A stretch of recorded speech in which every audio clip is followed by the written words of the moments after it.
आज आपण अतिशय पौष्टिक अशा नाचणीपासून म्हणजे भरपूर लोह, कॅल्शियम, फायबर्स असलेल्या नाचणीच्या पिठापासून एकदम मस्त चवीची नाचणीची उकड करणार आहोत। नाचणी थंड असते त्यामुळे उन्हाळ्यात नाश्त्यासाठी करायला अगदी मस्त ऑप्शन आहे। हाय, मी स्मिता, मस्ती कक्षामध्ये तुम्हाला सगळ्यांचं खूप स्वागत आहे। आज आपण अशीच एक मस्त हेल्दी रेसिपी करणार आहोत। ही उकड करण्यासाठी एका मोठ्या बाउलमध्ये मी अर्धा वाटी दही घेतलेला आहे। दही थोडं फेटून स्मूथ करून घेऊया। यामध्ये आता एक वाटीभर पाणी घालते, व्यवस्थित मिक्स करून घेऊ आणि एक वाटीभर नाचणीचं पीठ घालते। नाचणीचं पीठ यामध्ये अगदी व्यवस्थित मिसळून घेऊ। यामध्ये अजून पाणी आपण घालणार आहोत, पण कमी पाण्यामध्ये असं पीठ मिसळून घेतलं की पीठ अगदी व्यवस्थित मिसळतं आणि गुठळ्या होत नाहीत। पीठ ताकामध्ये असं व्यवस्थित मिसळलं गेलं की यामध्ये अजून एक वाटीभर पाणी घालते, म्हणजे एकूण एक वाटी पिठासाठी आपण अर्धी वाटी दही आणि 2 वाट्या पाणी घेतलेलं आहे।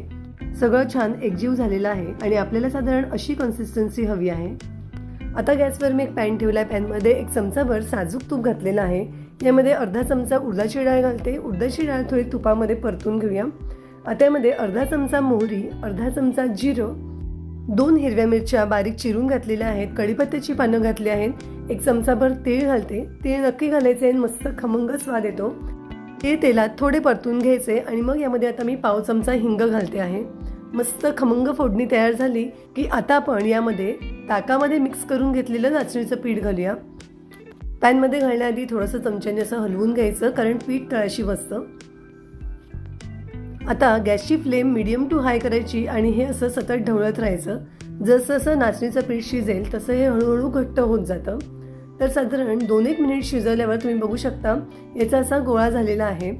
आता यावर मी झाकण ठेवते, गॅसची फ्लेम लो करते आणि 3-4 मिनिट याला छान वाफ देऊन घेऊ, म्हणजे नाचणीचं पीठ छान शिजेल।